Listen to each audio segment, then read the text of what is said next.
Don't spend a cent on that movie. I Oh, it's will. probably on Tubi. They'll probably give me 50 cents to watch it. Bro, Tubi has some more standards than this movie. All right.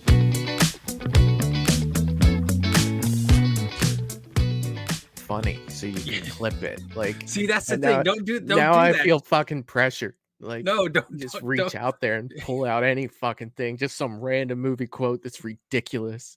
See, that's the wonderful part about these is we can talk about anything. We don't have to stick Yeah, to horror. I So know.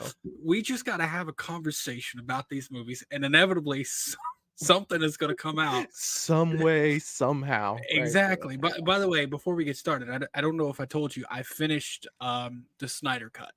And You're gonna hate me. I thought it was a little long, man. well, Like it is long. It's 4 oh, hours. I enjoyed it. Mhm. I enjoyed it. I'm not gonna say it was. There's no question whether or not it was better. However, I followed the John Waters method of filmmaking. If you think your movie's too long, it is. If you ask yourself, could this be cut? The answer is yes.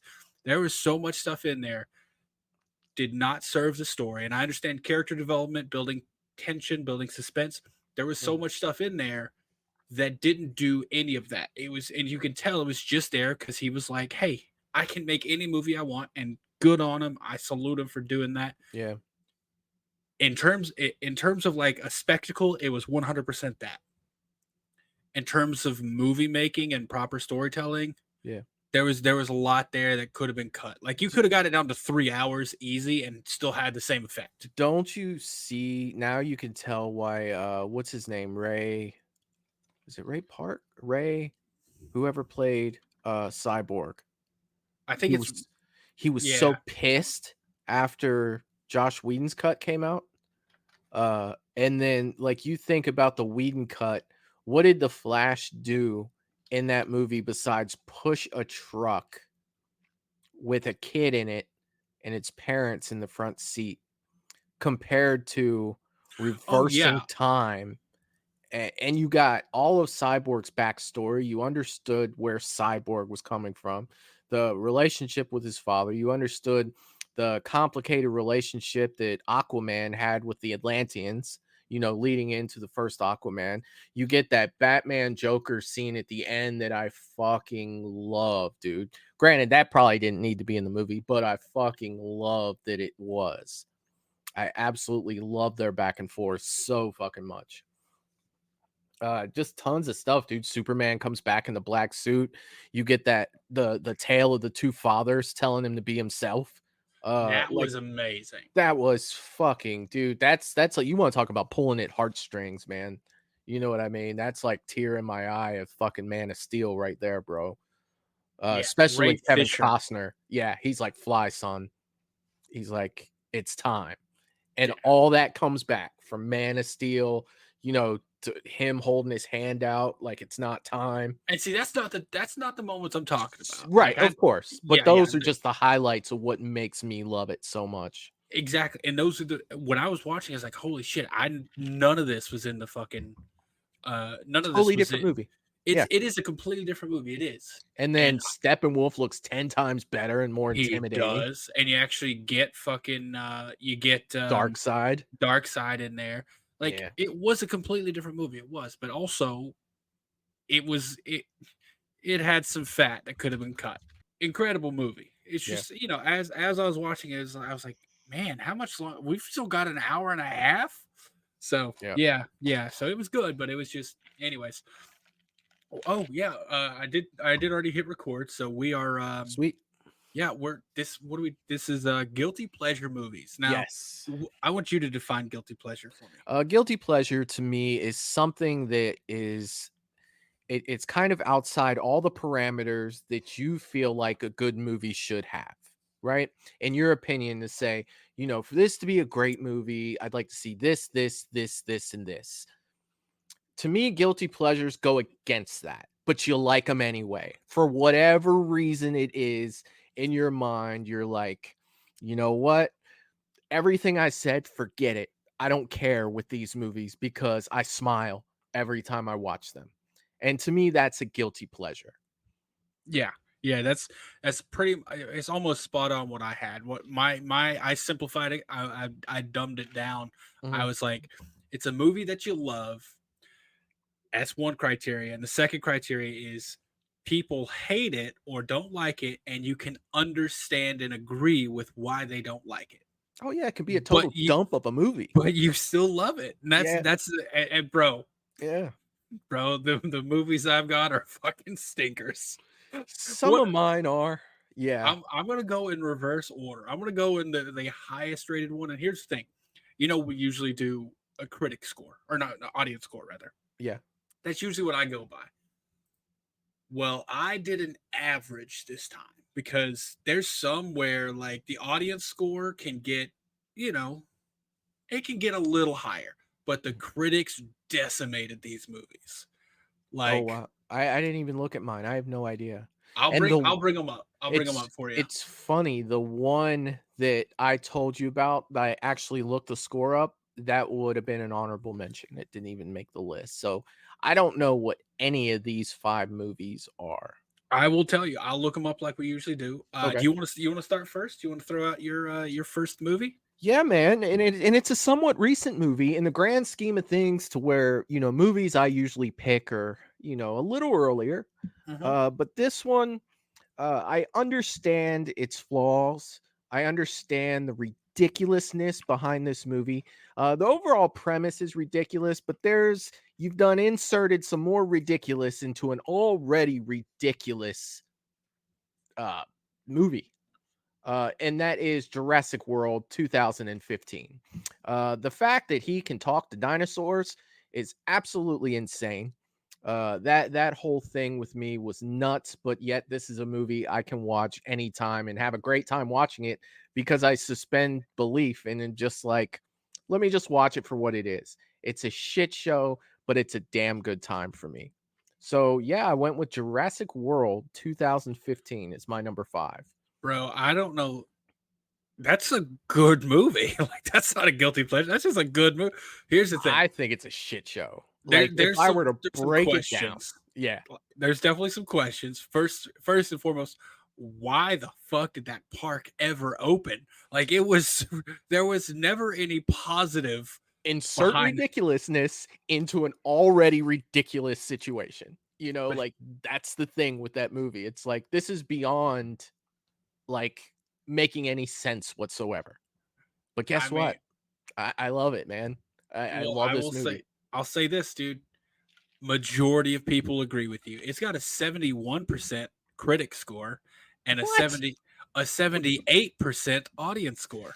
Bro, Most of the people audience must just be like, I love stupid shit, like I bro, do. it's just a that's the thing. Like it's an entertaining movie. Like, yeah, you gotta overlook some shit. You gotta Yeah. overlook a lot of shit, but the performances are great.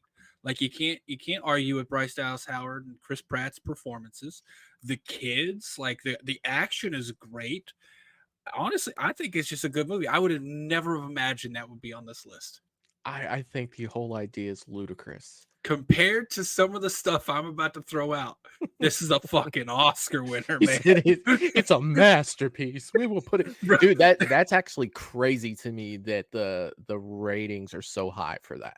dude, it's an entertaining movie. Like it's made to be ridiculous and crazy and entertaining, and that's what it is. So, yeah, dude, I would have never have guessed you would have thrown that out. Oh, I do. I look at that movie and I just shake my head like, Like I said, this is Godfather compared to some of the movies I'm about to list for well, you. lay it on me, brother. What do you got for All your number right, 5?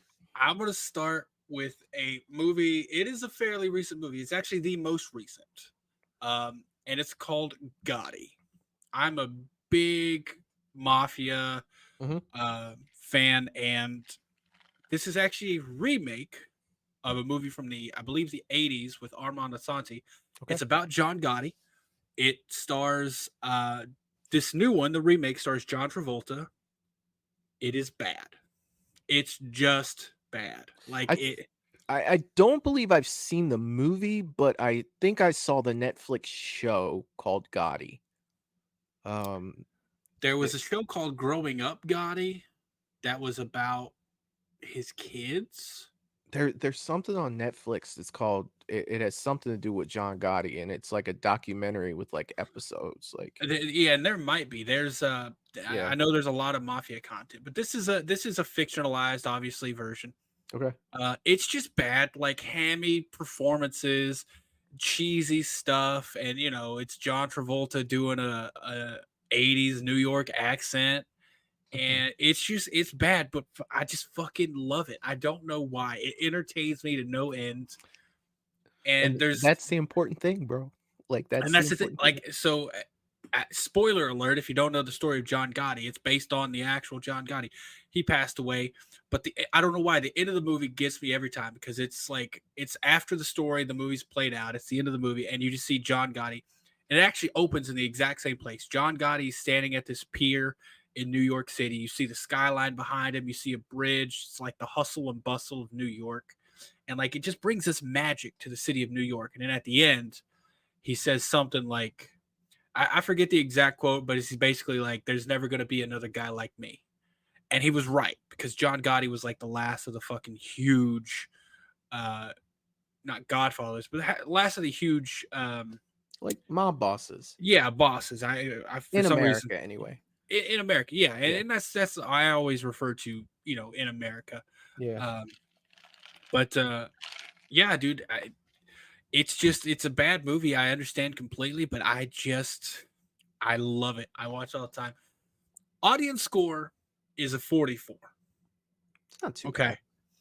The critic score is a big fucking goose egg. Are you fucking Zero. serious? 0 out of 100. That's awesome, bro. Oh my goodness. 0 out of 100. I think this was nominated for like the Razzie Awards, like the Golden Raspberries for That's like worst. that's like what Jeepers Reborn. I think that's a flat out 0-0. Or at least it was at one Yeah, point. I don't know what it is. And see, that's not a guilty pleasure though, because there's no No, pleasure. That's all guilty, no pleasure. right. That's I can't believe I wasted an hour and a half of my life. Like I The really most want my money pleasurable back. part of that movie is getting away from the TV afterwards, bro. Yes. Yes. So there you go, Gotti, 2018. That's my number 5 pick. Hell yeah, man. What Hell do you yeah. got next? Number 4, I am going with a horror favorite of mine, uh, Jason X. God damn it! 2002 Jason X. I gotta bring it home, brother. I I already gotta know bring the it home. scores because that's also my number 4. Oh, that's what I'm talking about. We It's both have also the same one for number 4. okay. So, and I'll tell you the scores. Critic score is a 19. Audience scores a 25. So if you average those out, it's a 22%, which is Yeah. the exact same thing Gotti is. Because Gotti was 0 and 44. So the average is 22. Jason X is 19 and 25. So it averages out to be the same. The great thing about this movie is the fact that it's so bad. I think that that's one of the things that make me love it. Things that happen in this movie make no sense whatsoever. The CGI is just god awful. The storylines, the dialogue. Oh my god, This memorable sucks on so moments. many levels. Yeah, there's just and you can't talk about Jason X without the guy getting stabbed. It's gonna take more than a poke in the ribs to bring down this This old little dog. goat. And then he stabs him again. He's like, that ought to do it. That ought to do it. Dude, that's my favorite almost kill of all time for any slasher movie ever, of someone that actually made it through. Spoiler alert, if you haven't seen Jason X, it doesn't matter if I spoil it for you. You're probably going to either have a horrible time or you're going to have a guilty great time with it. But yeah, so what do you got with Jason X, man, that pulls it in for you? I don't know, man. I just love it. First of all, I love the look of Uber Jason. Hmm. Love the look of Uber Jason. It's just so cool. I want to do a cosplay of that, because Yeah. I've seen one person online ever do a cosplay of Uber Jason. It was an okay one. I Hmm. want to do a great one.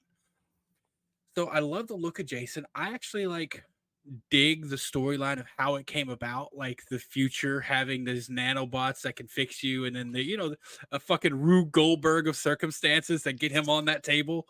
So Uh, ridiculous, bro. It's and the android. that fight Oh scene. my god, what's her name? M? Does he call her M? I think so, yeah. I KM. It's KM, isn't it?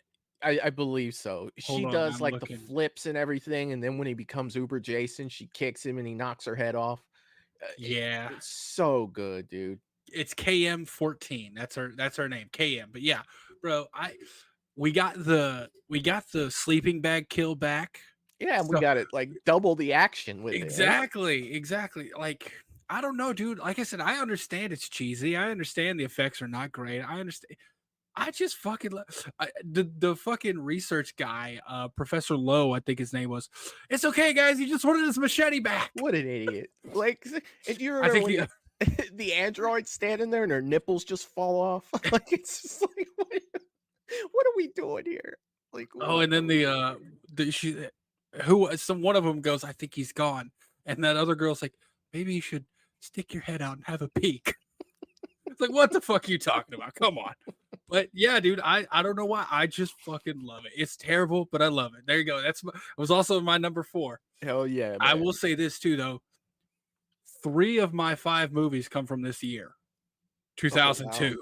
So like 2002, and then one of them's 2003. So it was not a good, not a good time. So Oh, your wow. fourth and my fourth as well, Jason X. So you're up for number 3, man. That's so cool, dude. That's the first time we've ever got the same one. Not only the same movie on the list, but the same number. I picked my numbers, like I said, by going by the highest average score to the lowest average score. So that one was tied. So I could have gone Jason X first, or Mhm. 5 or 4, but Gotti is the newer movie, so I'm like, I'll go Gotti first. And I kind of figured we would have that one in common because we talked about Jason X before, and I know you're a Friday fan, Yeah. and so I figured it was going to be on your list. It had to be on my list, but Hell yeah, man. yeah, Hell there yeah. you go. So you're up Number number 3. number 3 for me, this is a movie that, when it came out, people were like, "This is trash. I can't believe you like this movie." There was just something about it. It was one of those movies that you would expect to have went straight to DVD, because it had nothing to do with the previous 2 in this franchise. And that's 2006 Fast and Furious Tokyo Drift.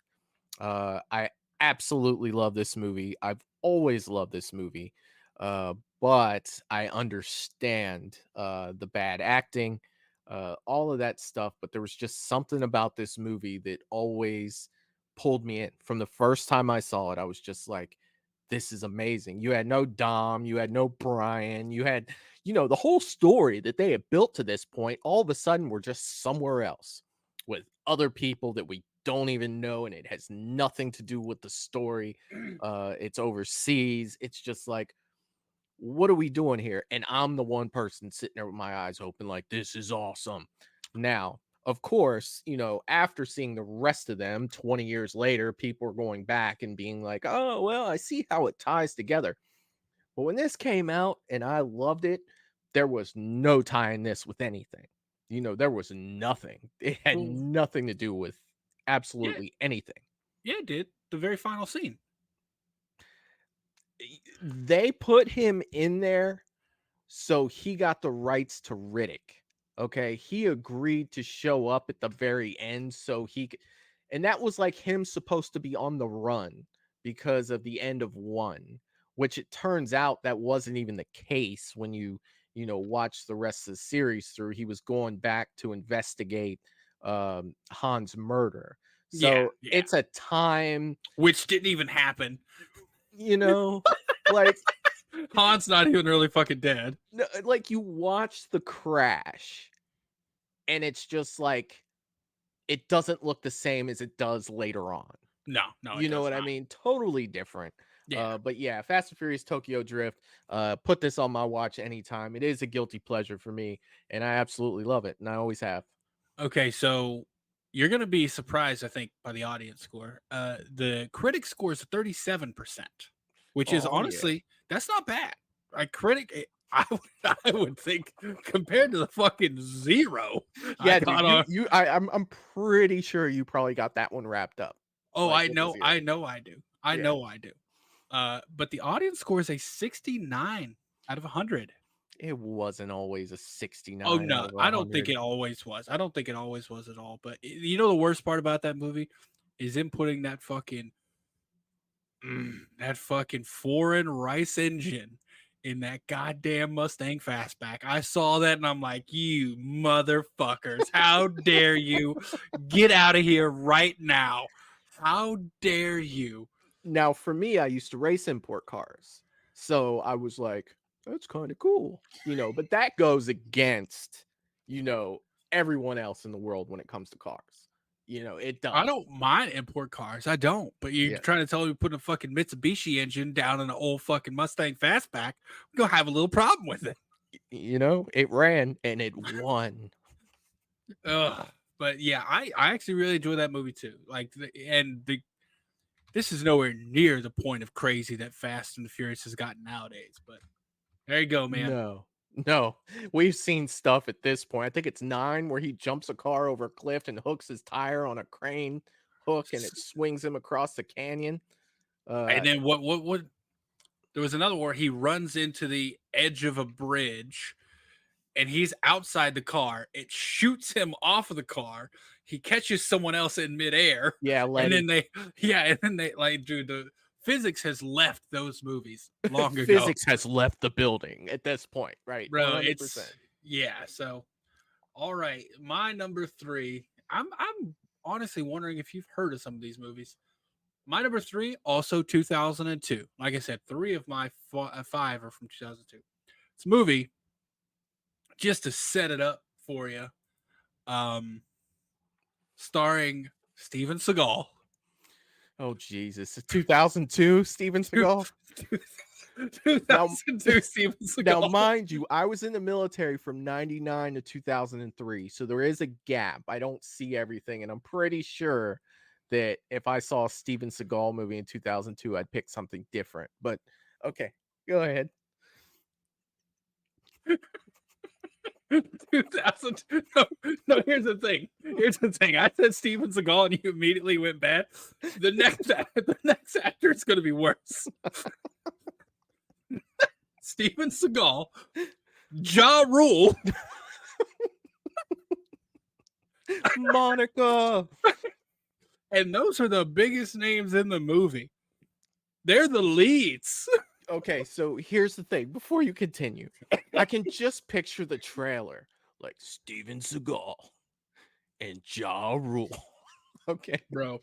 Like that's the thing with it, dude. Dude, it's okay. So it's called Half Past Dead.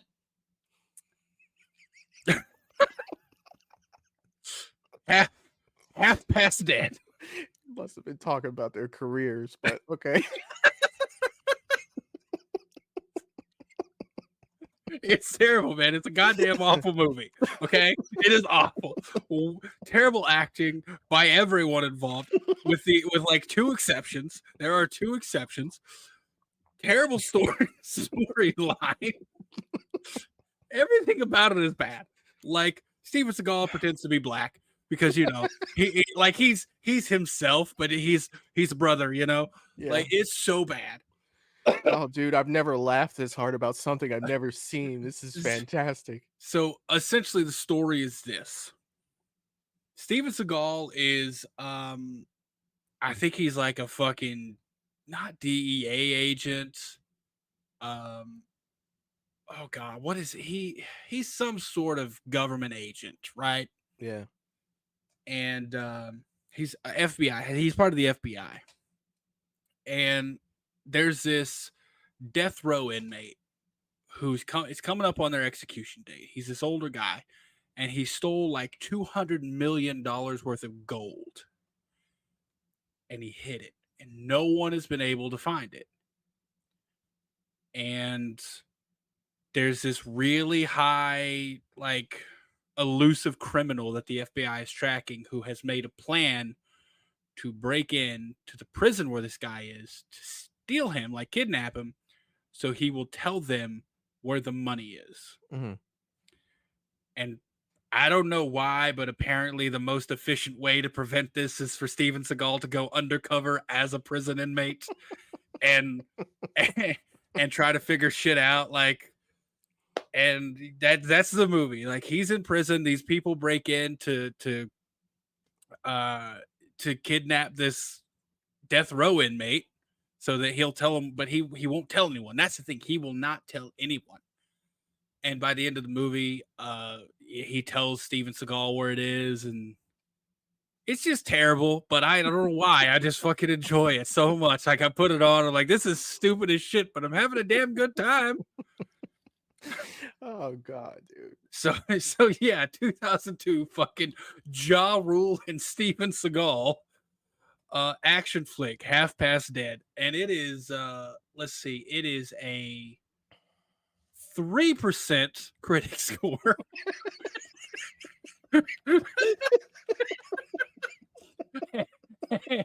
And a 37% audience score. So an average of 20. Hey, 37 for audience score. I mean, compared to the 3, you know, and Gotti, you know, 0 to 44. It's not great, man. It is not great. Oh, that may have been the best one ever, dude. Like, seriously. Hold on. Awards, 4 nominations, but it's going to be Razzies. Razzie. Worst actor, Steven Seagal. Yeah, there you go. Oh, God. Ooh, my God. Dude, it's the Stinkers Bad Movie Award. Steven Seagal nominee. Oh. You know, it's funny, dude, because no other job do you get an award for sucking at it so bad. It's here's the thing though, keep this in mind. I'm going in decreasing order. So they're gonna get worse. Like, they're gonna get worse. Oh my God. Oh my God. Okay, man. You're number 2. Yeah, you're number 2. I'm going with 2008. And I feel bad saying it now because compared to your movie, it's just a fucking masterpiece. Like, 2008. This is one of my favorite movies. Pineapple Express, with Seth Rogen, James Franco. That movie, no matter how bad people say it is, it'll always be one of my favorites. bro, you're just naming good movies. Well, Like, I think they're good. But no, overall, people, 73% audience score. What's the critic score? 68. What? Bro, like, this is just a good movie. Like, what are you talking about? There's all pleasure, no guilty here. It's all pleasure, no guilty. Well, Pineapple Express, like I said, I don't look the scores up. I just look at movies that, you know, not a lot of people like, you know, at least in my circle of people. They've always, it's trash. It's like, okay, fine, fair enough, but I love it. Pineapple Express to me is, dude, this is the most quotable movie to me. I think that Thug Life. Oh God, dude. I mean, that's the tip of the iceberg for me. And you know, some people that I used to game with online, dude, still to this day catch up on Discord, and it's just like between Pineapple Express and Mr. Chow. I mean, that's 100% of our conversations. Now, granted, Mr. Chow will not be making this list, but I do believe that he is my favorite movie villain of all time. Which would be another fucking great fucking podcast for us to do. Favorite movie villains. But yeah, 2008's Pineapple Express, man. This is a go-to for me. It doesn't matter how many times I watch it. I can watch it over and over again. Dude, it's a great movie. Like I said, this is all pleasure, no guilty. Like, this is just a good movie. You know the weirdest part about it to me though? This is the same, like, mostly the same team that brought us fucking Halloween 2018 through Halloween Kills. Or through Halloween Ends, because it's directed by David Gordon Green. It is. Danny McBride did some uncredited like additions to the writing. And he was red. Yeah, he was in, like, this is a lot of the same team that brought us Halloween 2018. Yeah, it is. Yeah, man. Like I said, I would have never guessed this had been on there because it's just a good movie. I've seen it. Like I said, I don't look up the scores. You know, I just go by. To quote Matheson, I synced it. I synced it. Oh, fucking Dude, Math this and Matheson. He's got on British Knights. I ain't seen them since 1989, and then he shoots him in the stomach. Dude, when he's laying by that toilet, listening to Crossroads when Dale comes back in, and he's trying to convince him to get up and help him, and he's oh, like, he's like, you do this, you come back as a dragon. You'll come back as a dragon if you help me. He's like, if you want to be a piece of shit, you'll come back as an anal bead. He's like, which do you want to be? He goes, oh, the anal bead sounds pretty good. Who's it belong to? He's like, it belongs to me. He's like, I'll be the dragon. it belongs to me. Oh my Oh, god, I love dude. that movie so Dude, much. yeah, Dude. like that's just a good movie. I wouldn't even call that one a guilty pleasure. Oh god. Um, all right, like I said, that's fucking The Godfather compared to what I'm about to throw out here, dude. Dude, no, I don't care. The Winner is your last movie. That was the best. Oh, Half Past Dead. Yeah, that's the highlight. That almost has me wanting to watch that movie. You should. You should. Man, I'll get it to you. I'll get you Half Past Dead. I don't want you spending any money on this. You, don't spend a cent on that movie. I It's will. probably on Tubi. They'll probably give me 50 cents to watch it. Bro, Tubi has some more standards in this movie. All right. Oh yeah, we don't put that crap on here. Like no Steven Seagal. No, we're good. We're good. That's fine. What year? 2002. And that was the first thing I asked you. You're like, Steven Seagal. I was like, in 2002. Hold on a minute. Yeah. I was sitting here thinking, like, when did Hard to Kill come out? When did Mark for Death When come did out? Fire Down Below come out? Like Yeah. all the good ones. Yeah. Wait, this is way after that. He was in, was it Under Siege? Was that the ship movie he was Yep. on? Yeah. It was Under Siege, yeah. But you notice, even in those movies, dude, he was the same guy Mm-hmm. in all those movies. Like, there was no difference. Bro, there's a sniper movie he's in that came out with like in the last 4 or 5 years. I saw Where images of that. He barely stands up the entire fucking movie. Yeah. He is so out of shape. It is ridiculous. He's got on like the vest and shit, and it's all fucking big. Yeah. Yeah. And he's got on the vest with nothing on it. So, they're trying to make you think the vest is what's puffed out when it's really him puffed out.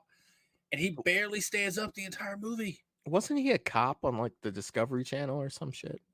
He was an honorary police force member and on some police law, like some police law enforcement agency in Louisiana, and they made a TV show, and it got fucking canceled when he killed a dog during one of the episodes. Are you serious?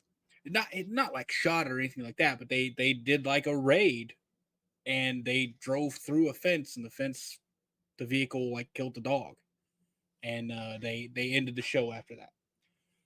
But yes, he was an honorary law enforcement officer and some police force in LA or Because Louisiana. I remember like a preview for it or something where another cop was giving him shit about not fighting Jean-Claude Van Damme back in the day. Mm-hmm. Like he was riding around with another cop or something. Yeah, and he taught the hand-to-hand combat. Here's the thing: we give Steven Seagal shit now, and he deserves it now. But like back in the day, he legitimately was like, I mean, and he still is a black belt in Aikido. The stupid shit is Aikido. Like Aikido is just a dumb martial art. It's kind of at this point in combat sports, it's completely phased Irrelevant. out. Yeah. Yeah, it was Like, didn't really an MMA fighter like choke him out and make him shit his pants? okay. So you're talking about I know the incident you're talking about. It's a and he's old too. He's passed away now. But he was an older guy. And he was like a martial arts legend, and it was on a movie because he was a stunt coordinator, and they were talking, and Steven Seagal basically said, "No rear naked choke can hold me. I can get out of any rear naked choke, whatever." And this guy was like, "Yeah, whatever." And Steven Seagal just kept at it. He's like, "Okay," and put him in a rear naked choke. And Steven Seagal started trying to elbow the dude in the nuts to get out of it, but he didn't let him go. He's like, nope, just kept. And Steven Seagal passed out and shit himself. And allegedly, for anyone out there, I just would allegedly, but that's There's no coming back from that, bro. And here's the thing: the dude was in like his 70s or 80s, like he was old. Like, did you ever, dude? He's elbowing him in the nuts, and he's just like, they've been dead for a long time, son. Freaking 80 years old. Dude, I'm trying to remember the dude's name. He was like a martial arts legend. Hold on, I gotta look it up.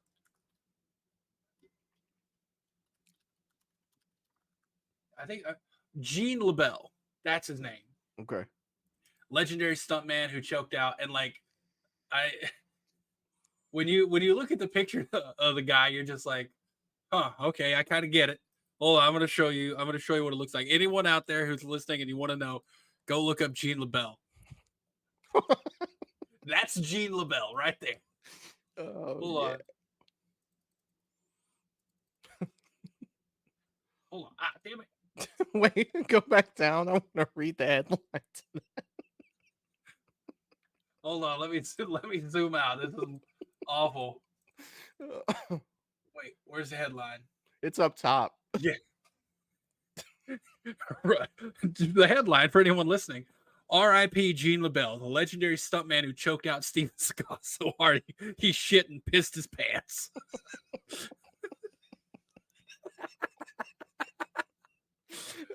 Oh, it's yeah. so good. Yeah. That's that's Gene LaBelle. That's the dude who did that. But that allegedly happened. Many people have talked about that.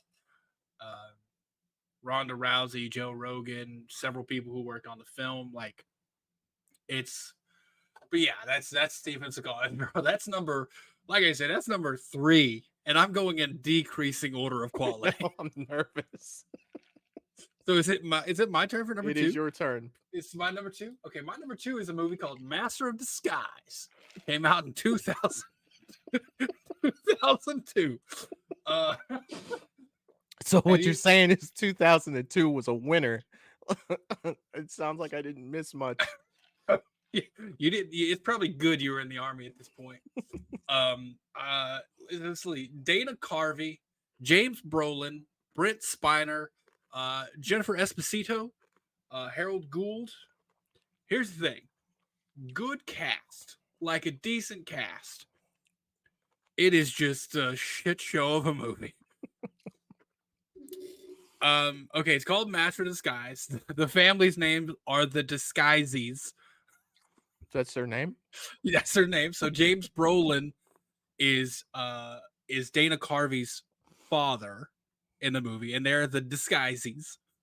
And they've been masters of disguise throughout the decades, like helping enrich the world. Even to a point where it shows fucking Abraham Lincoln struggling to get a speech.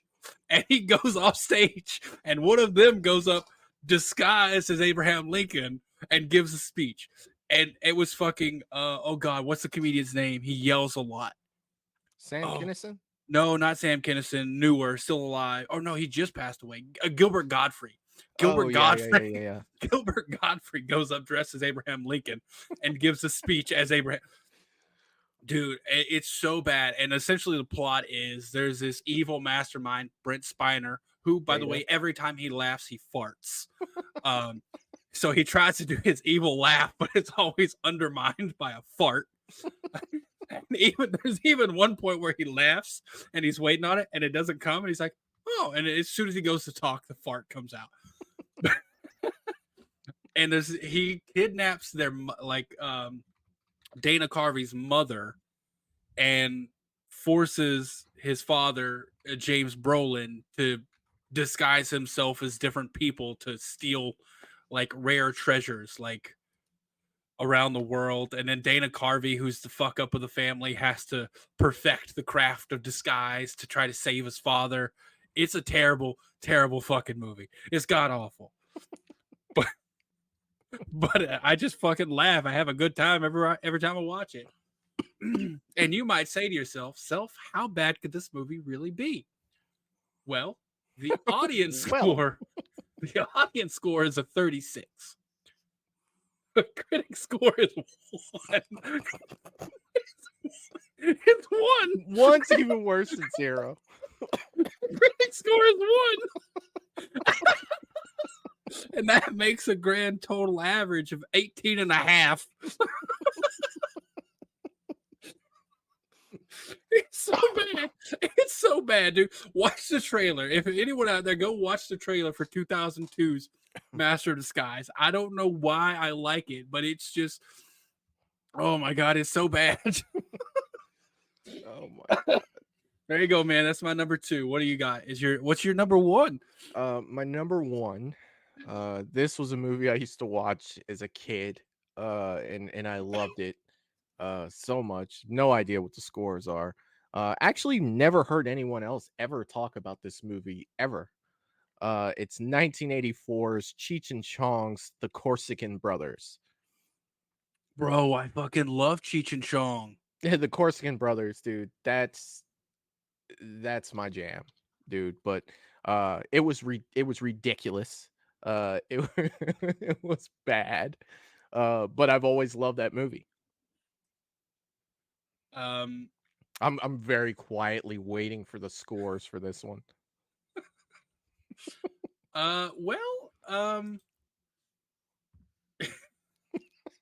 This is so bad that the critics didn't even give it a chance. Like, it doesn't even have a critics review. Come on, it's gotta have a critics review. No, it doesn't. It says there's one review, but it doesn't give it a number.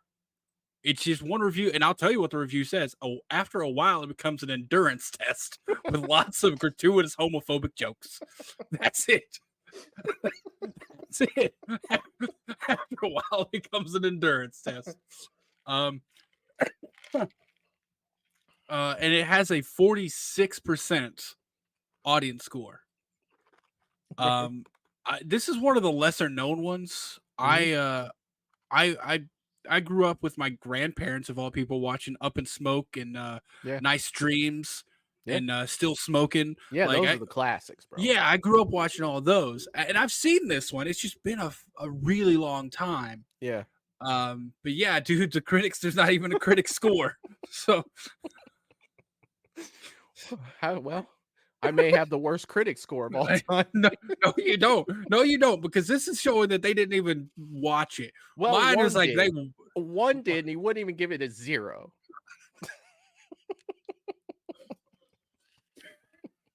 Maybe you have to have like 3 people watch it to get a score. Yeah, I don't maybe know. it needs an average for the score, but bro, this is the one I would say is most of a guilty pleasure out of your list. Your list has had some fucking bangers, man. Well, Jason X, Tokyo Drift. I mean, Tokyo Drift, like I said, I feel like a lot of that audience score has probably gone up since the other ones tied it in. Yeah. Because I remember that being widely hated when that came out. Okay. Yeah. I mean, it's still, like I said, every movie you've listed is a movie I also enjoy. So, all right, man. Are you ready for this? I don't think so. I don't know if you're ready for this. Okay, so this is 2002. Jesus Christ. No, sorry. This is 2003. Oh, 2003. Okay. 2003. 2002 and 2003. Not a great year in cinematic arts. It's based off a video game, and this is one of the, from my understanding and what I know of, this is one of the earliest attempts to make a video game or to make a movie based on a video game. And it's called House of the Dead. It's a zombie movie. I remember the video game. Okay, so you had the guns in the arcade, and you. Yes. Oh, and they tried to make it into a movie, and well, they didn't do a good job at it. The characters are not great. They try to do some very interesting stuff with like edits. Excuse me, like with the way they cut things together. Mhm. There's some they attempt to do the first person shooter view like you see in the game, where like all you see is your guns and you're walking through hallways and shit. Clint Howard is in it. it's just not great, man. But I enjoy it. I really do enjoy it. And the whole purposes are going to this Isla del Morte for a fucking a music like a music festival or something, but there's Mm. no one there. Like they get there and it's fucking empty, and you're like, where the fuck is a music festival on this place? Sorry, dude, I'm laughing so much I got Yeah, phlegm coming up. you're right. And it's just not good. The effects not great. It's 2003. The acting not great. Uh, the premise not great. And this has a critic score of 3, Yes. an audience score of 10. So an average of a 6.5. That's my number one, man. House of the. You know what? The weird part was they made a goddamn sequel. Look, I know we got an average of a 6 on this last one, but I feel like the second one can make some money. We're really gonna hit our stride here. Our stride in the second one. Oh, they had us in the first half. Not gonna lie, Oh my god, dude, that's dude. hilarious. So yeah, I don't know, man. I don't know what to say. I cannot tell you why I enjoyed this movie, but I just do. There are some Uh, movies that are like that, dude. and Seriously. there was another one that was gonna be on my list, and it was another video game adaptation that I'm like, do I want to put that on there? And I just kind of rated them. And I'll just throw it out there because we got a few minutes left before we hit the end of time here. Yeah. Doom from 2005. Wasn't Dwayne Johnson in that? He was Dwayne Johnson, Carl Urban. Yeah. I've never played the Doom video games, Oh, but I have. Rosamund Pike was also in it. Yeah. Um, I remember the BFG, the big fucking gun, Yep.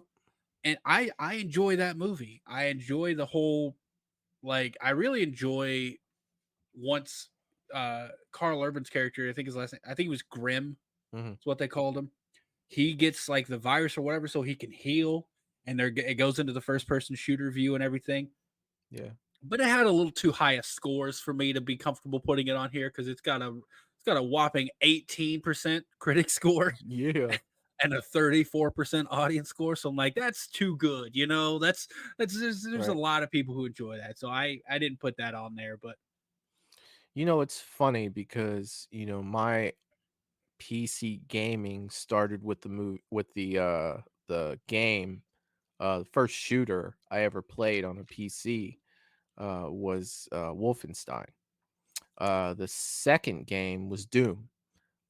So Wolfenstein was, it was bare bones, we're talking 1980, early 90s, very bad graphics. But when Doom came out, it was something different. There was blood in it. It was just, I remember we would have LAN parties because it was before the internet, you yeah, know, everyone brings hook, their computer over and yeah, you hook them dude. up together. Yeah. Our whole kitchen was like 4 computers all sitting at the table, on all 4 sides. We used to have LAN parties when I was a kid. My dad and his friends would get all their computers together and they play Doom. Like Mm-hmm. Doom, shit, dude. One of the guys was like ranked in the world in Doom. Like he was the shit. And he didn't even use a mouse. He was all keyboard. Yeah. Bro, that's professional. Yeah. He was all keyboard, bro. Like I could never understand that. Still to this day, I have to have a mouse, dude. Like I don't have that skill whatsoever. I've never been into gaming. Not gonna lie, I've never gotten really into gaming.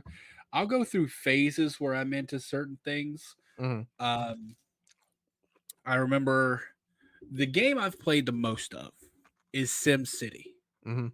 the one where you actually build a city and you can upgrade parts of it. I love that game. I'll get really heavy into it for a couple months and then I'll just drop off. And Yeah. then a couple years later, I'll come back to it and start from scratch again. I just really enjoy that game. But outside of that, man, I remember fucking Contra for the Super Nintendo. Yeah. I remember old school Mario, but I never got into like Doom. I've never played Doom. Contra was the regular Nintendo. Well, maybe it was Contra 3. Okay. That number sticks out. I know it was the Super Nintendo Yeah. that I played it on. Yeah, Yeah. man. Contra, the original Contra, up, down, down, left, right, BA select start, and you got 30 guys. Mm-hmm. For that. I can remember that. I can remember the codes of Mike Tyson on Mike Tyson's Punch Out 007-373-5963, but I can't tell you what I did last Tuesday. Bro, I can't. Well, they say that short-term memory is the first to go. Jesus. Bro, I'm the same way. I was just having this conversation with my fiance, but yeah, and I was having it because we watched The Wedding Singer. I haven't watched The Wedding Singer in over a decade. And we watched it because, as I told you, she got into the show. And I'm like, hey, she's never seen the movie. Let's watch it. Bro, I was like quoting that movie as it was on. Like I was like mouthing words along with it. I'm like, holy shit, I remember this really well. Yeah. Like I'm proud of myself because I've been worried about my memory recently.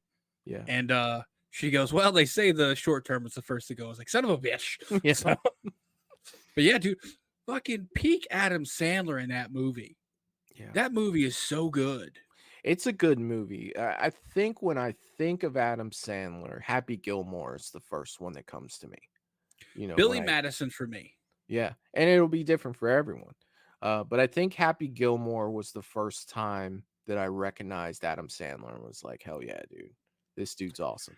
I remember Billy Madison, and I remember specifically, well, Chris Farley obviously sticks out in that movie. But I remember when he goes in to play dodgeball with those kids and he catches it, he's like, now you're all in big, big trouble. And just starts fucking just pinging these kids with the real dodgeballs. Now it's some foam piece of shit that doesn't really hit. Like those old school rubber ones. Yeah. Those, like, he was hitting those kids, and he talked about it. He's talked about it since, and how the kids, like, the parents are like, are you really going to be hitting them? He's like, yeah, but that's the joke. Like, right. And he went in and just started fucking pelting these kids with dodgeballs. The funny thing is I think I read this on Instagram like a couple days ago, and it's like the problem with today's youth is they never played dodgeball in gym class. You know, like it's like those red. I can still hear the sound. You know what I mean? I can still hear it. I can still hear it to this day. Oh, dude, and it like I can hear the sound of it flying by my face. Yep. Like not just the. I got to look up that sound, but yeah, dude, it was so familiar. And yeah, Mike Tyson says it too, and it's a little bit more harsh of a way of putting it, but he's basically like, people have got too comfortable with commenting and not getting punched in the face. Yeah. And it's, yeah. And that goes back to his quote to where he's like, you know, everybody has a plan until they get punched in the face, you know, and Mike Tyson said that. And it's true. You do all the planning in the world. The first time you get punched in the mouth, dude, your plan has gone to shit. Yeah, yeah. And I mean, that's a newer version of the there was an old emperor who his famous quote was no plan survives first contact with the enemy. Yeah. And that's essentially the same thing Mike Tyson is saying. Everyone's got a plan until they get punched in the face. It's essentially the same thing.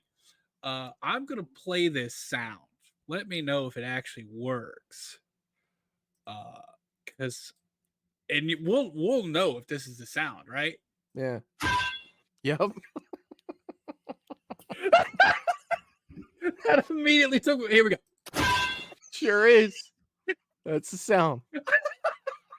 That is the sound. That is the sound of my youth.